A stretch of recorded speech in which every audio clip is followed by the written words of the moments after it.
welcome back. You're watching part 2 of Salt, Sand and Cliffs Off-Road Adventure. Wayne is currently exploring the Bilbunya dunes for a nice flat area to spend the night, while myself and Torben are investigating a strange noise coming from my Land Cruiser.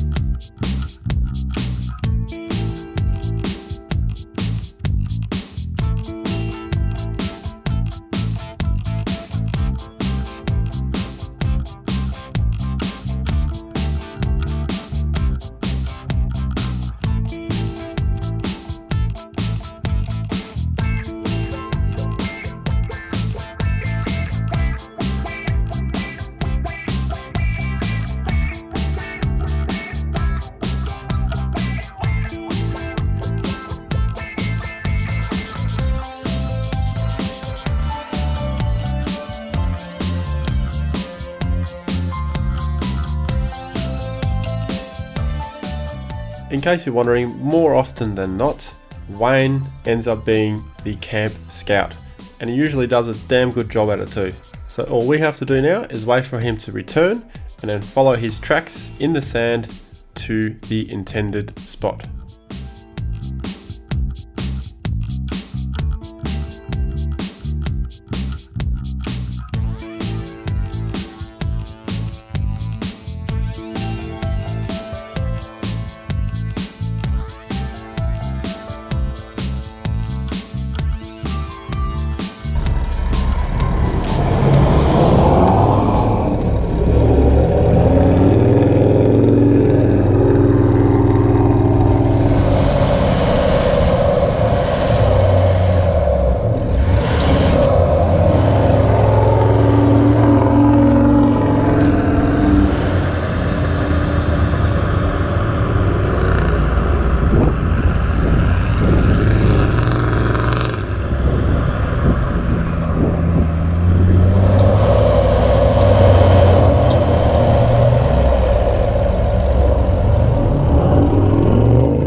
What a place to wake up.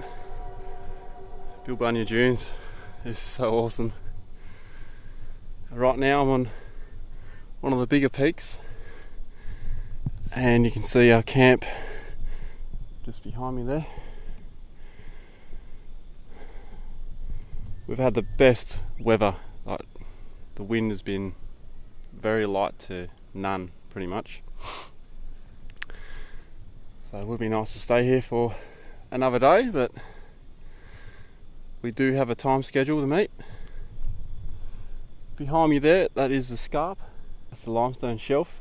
That will eventually meet the ocean, and we'll have to drive on top of that pretty soon. We're going to try and reach Twilight Cove, but I think it's going to be slow going because that scarp is just full of limestone, hard rock. It's going to be a rough ride, and we may have to stop at a halfway point. I think we've got about 200 kilometres of harsh limestone with probably speeds between 10 k's to 40 k's per hour at a guess. Well, I'm going to head back down to camp now.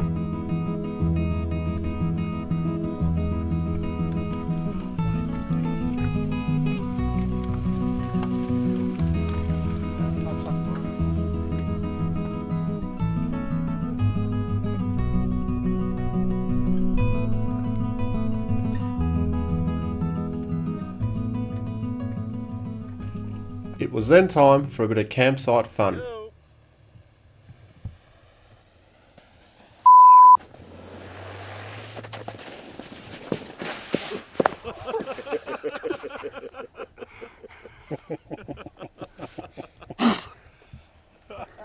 Now I'm definitely going in the water. So Ronnie, how's that? Woke me up. I reckon I'm going to get sandburn. Holy shit, that was a stupid thing! Ah! Shit!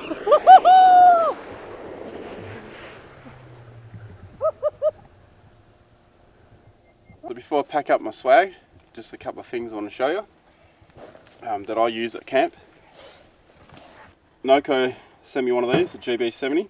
Now this is an actual vehicle starter, like an engine starter. 2000 amps it pushes out, a 12 volt. But there's more uses for it.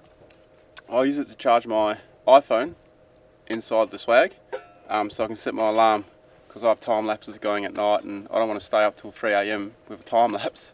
So I set the alarm, get up and pack it all up. So I've got to make sure my phone is charged and it's with me inside the swag. But what I also charge up is my head torch. This is a USB charged head torch. I can also charge that here. And the beauty about this is it's also a torch. Not sure if you can see that. It's got different functions on it. But yeah, so this always stays in the car. It's waterproof, IPF65 I believe.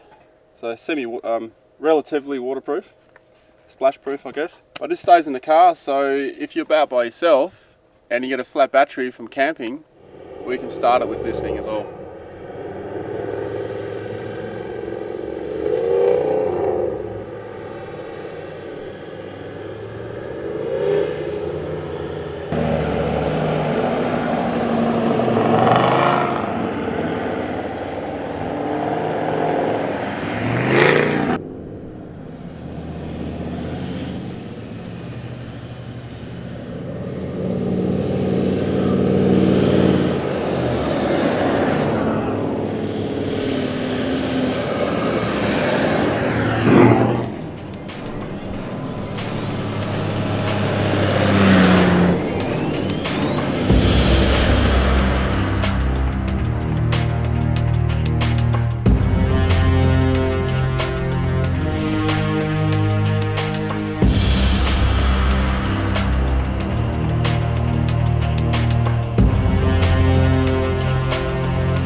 On the way out of camp, Wayne found a snake. At first glance, we thought this was a brown snake, but in actual fact, it was a dugite. They are highly venomous and will only really strike if you do corner them or you catch them by surprise. Normally they are quite shy, but this one here did not seem fazed at all by us being there. In actual fact, it seemed more curious and started approaching us.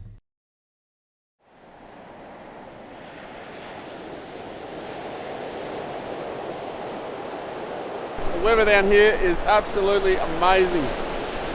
There's just a slight breeze down at the beach as well. And I'm used to the west coast where it's blowing a gale almost every day, especially in summer. But this is just awesome. And the swell's not too bad. So talking about hygiene, well, we've gone a couple of nights without showers already. So this is a good refresher. And we just rinsed a bit of the salt off with some drinking water. We better make a move soon. Because you can see the tide is coming up now. So we've got to get moving. We've got probably 15 kilometres of beach to go, and it's going to be too hard to negotiate through the sand dunes. So we are heading right down near the Point Culver, and we've got a long drive today. So I think we had all the fun to start with, because this drive, I've been warned, it's rough and it's slow going.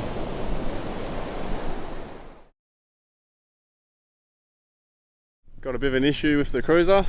I think it might be a collapsed bearing.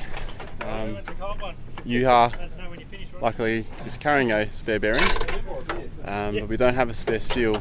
I've got a spare steel at home on the garage floor, which I didn't bring. Anyway, we're going to take it apart now and see if we can get it going again. Otherwise, I'm not quite sure what we're going to do, and I'm sure we'll work it out. This hub is so hot, you can't hold it for too long.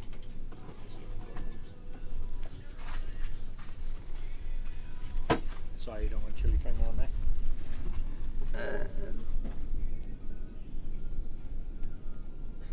I think the seal's gone.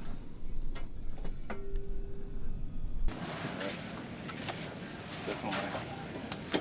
And we're not using the high lift, we're using the bottle jack. Because with a high lift, you have to jack it so much, you got to stretch your suspension out before you even lift anything. And lucky for me, Yuha is a mechanical fitter. And he has a spare wheel bearing. And we've got a base plate under the jacket for steady. Yeah. Right, we've diagnosed the problem now. Yep. Yeah, let you know where it is. The wheel bearing's gone. It tells me that the locking tab and the locking wash has come loose.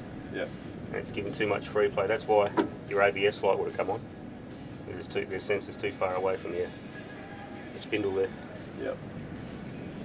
So we've got to pull all this apart, pull your axle out, replace that bearing. Alright. Clean everything up. Hopefully that'll stop the oil leak, because maybe your seal's not buggered, it just come out too far. Yeah.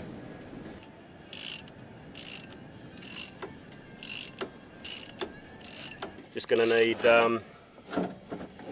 somewhere to put this axle. Pulling things apart out in the bush, especially when it comes to mechanical or driveline, where there's, we need to keep things clean.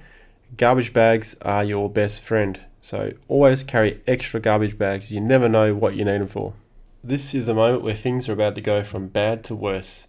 Now, I did replace my wheel bearing on the opposite side because I snapped an axle on the opposite side on a completely separate trip. And due to some insurance repairs, I didn't have time to replace the wheel bearing on the other side. So due to my negligence, I didn't have a fully serviced vehicle on this trip, and there you go. Make sure you service your vehicle, especially before remote trips. Little bits of roller coming out the front and out the back. Yeah. And we've got to get the fucking inner race off as well. Yep. The problem has now been diagnosed. We know what parts we need. So now I've got Yuha speaking to my mechanic in Perth, Travis at PDP, and he's ordering the exact parts and describing what parts are completely shot and what parts we can reuse. Unfortunately, Esperance did not have any in stock, hence the reason why I had to call Perth, and Travis is going to air freight them to Esperance. Now from Esperance, I had to do a lot of phone calls, and eventually I found a food van which delivers to the roadhouses. So I managed to get them transported from a food van to Bilbunya.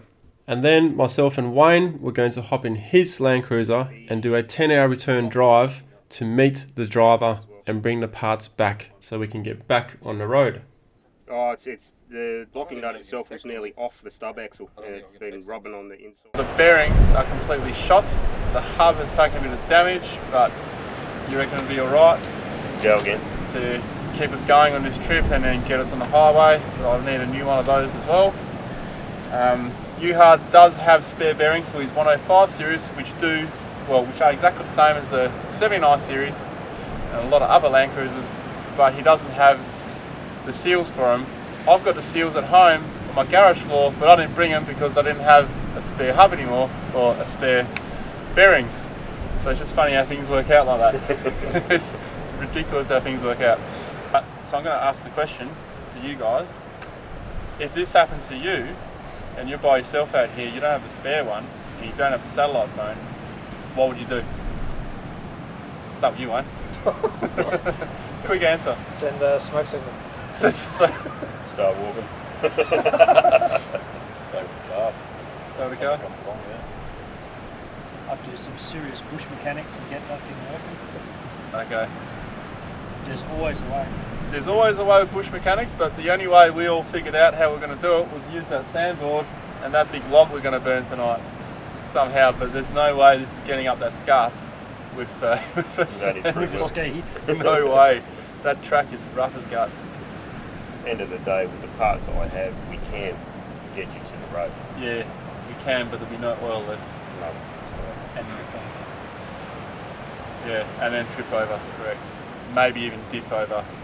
We'll deal with what we have, and we're stuck here in Bilbunya Dunes. Probably a good place to be stuck rather than halfway up the scarp. We can go fishing, we can go dodging brown snakes, and we can play some bush poker tonight. And we got some sand dunes, we got sandboards. Barbecue pizzas. So I'm going to show you how to cook pizzas in a barbecue. It's pretty simple. First, you got to turn your barbecue on for 20 minutes on the highest setting possible. I'm pretty sure I recommend only 10 minutes, but I'll go 20 minutes because there's a bit of wind and stuff around. It kind of it takes a bit longer. And you need a convention tray and you need a trivet. So you chuck those in, and underneath that you need to get the pizza stone. You can get them like the barbecue ones and they'll fit for this. They've got specific sizes and all that. And the pizza trays. Now you can actually buy the pizza tray separate, so I've got a second one so you can juggle the pizzas around. Take one out, put one in. So we'll chuck this stone in straight away. And basically this little tray here, we can use that to start our pizzas on. And we're using stone baked pizza bases. You can use any pizza bases, by the way, just ones that you need to cook first. The ones that you put in the oven or whatever, they're all the same. But we're going fancy ones. We're going fancy ones because they're the only ones I can find in a shop, and they're actually overdue by 2 days, but we'll be right. Alright, so the rest of this cooking show is a little bit different than what I normally do. Due to the situation of being stuck there, we needed to lift the mood a bit, so the drinks ended up flowing a little bit, and the chilies came out, and we made some really hot pizzas. I'm talking extremely hot. So here we go, the Hawaiian pizza. Hawaiian. Aloha.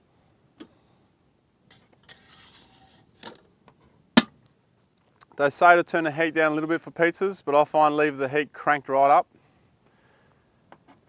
That's what we do. And they get cooked a bit quicker.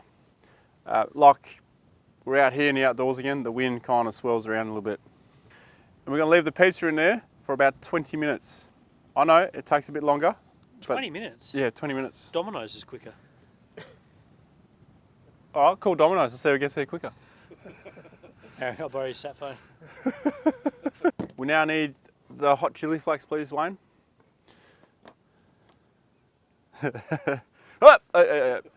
Oh, okay, yes. Hot flakes, mate. Hot flakes.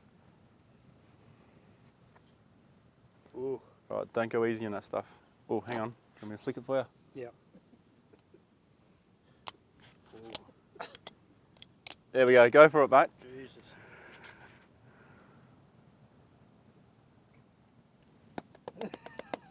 Oh, Nelly! Oh. We need to spread that out, eh? Yeah. Like So it's been 20 minutes. plus 20. Ooh, shit, that's hot. You got welding gloves on. And it's hot. Yeah, it went straight. Yeah, give me a handshake. Oh! So I definitely recommend getting welding gloves. Don't get those campfire gloves because they're absolutely useless when you compare them to welding gloves. Welding gloves are the best.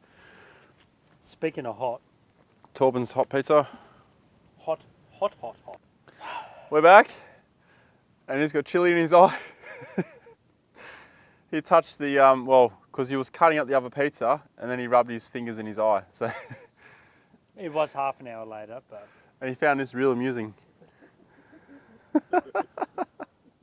Anyway, I So- love being the centre of attention. so this hot pizza's coming out now. That looks lovely. It's going to burn everyone though. Yeah, that's hot pizza. And we're going to replace that with the pepperoni with tomato. Ooh, that is going through the welding glove. All right, so that one there has been 25 minutes. The previous one was 20 minutes. In between there, you're going to get a good pizza if this is on maximum heat. Let's cut it up and burn ourselves. Yeah. What followed was a world of pain. I'm telling you, that pizza was ridiculously hot. No one wanted to be the person who couldn't finish their slice, so it all went down. But it definitely took our mind off the current situation and it lifted the mood.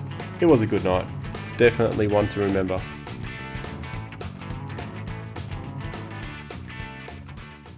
Good morning. What is day 4?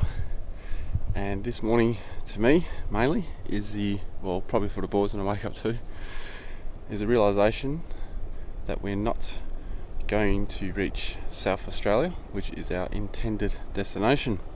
And when I woke up this morning, I was like, oh, did my cruiser really fail its bearings yesterday? Are we really still stuck? So I was hoping it was a bad dream. Peered out of the swag, and sure enough, there it is on a bottle check. Funny feeling, that one. All these trips, this is probably the first failure that's kept us in one spot for more than 2 days by the time we get parts. But it's also realising the value, the true value of having a satellite phone or communications with the outside world and travelling in pairs. So yesterday, and I asked them, if you had a catastrophic failure on your vehicle and you had no parts, what would you do? And you're stuck out here. Quick answer. Send a smoke signal. Send a smoke. Start walking. Up to some serious bush mechanics and get that thing working. Best answer was actually Nathan's answer. Stay with the car. Stay with the Something car? comes along, yeah. And that was stay with my vehicle. And out here in the Australian harsh, hot environments, it's always best to stay with your vehicle. Your vehicle is easier to spot from the air and you're not exhausting yourself by walking around. So a lot of people actually die. They leave their vehicle and they walk. It happens every year. People just don't know. It's not something that everyone's taught. Survival, stuff like that. So people tend to grab what water they can carry and food and start walking. And a lot of these people don't get very far, especially when it's really hot. They might get 20 kilometres and just collapse from heat exhaustion. And then when the rescue team finds them, maybe the next day, 2 days later or whatever, they'll find the vehicle, they'll see supplies there still, and then they'll track the footsteps of the person who walked away. And if they find them, they're usually dead. So stay with your vehicle. For us, the situation is very different. than a survival situation. We have so much food and water on board, we could stay here for 2 weeks, I reckon. Travelling convoy, you've always got people with you.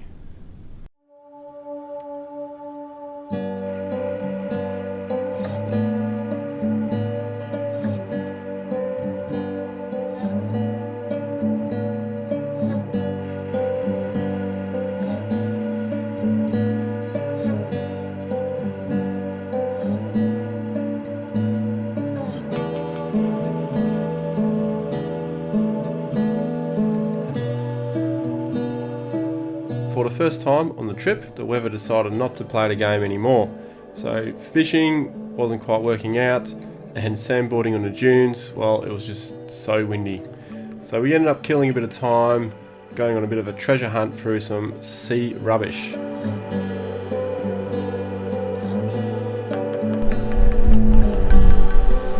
That's amazing. Alright, so here's some of our haul. This texter still works. What brand is that? Made in Germany. Well, they make some good stuff because it still works. Frisbee for camp. Now all this stuff we're going to take out with us, obviously.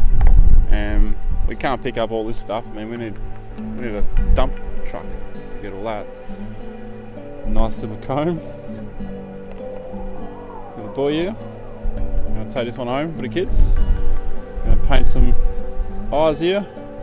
Make it look like a cat. It was then time to head back to camp and relax with the rest of the boys, because the next morning, myself and Wayne had a 9-hour drive to get some parts for the Land Cruiser. So we had a very early start coming up.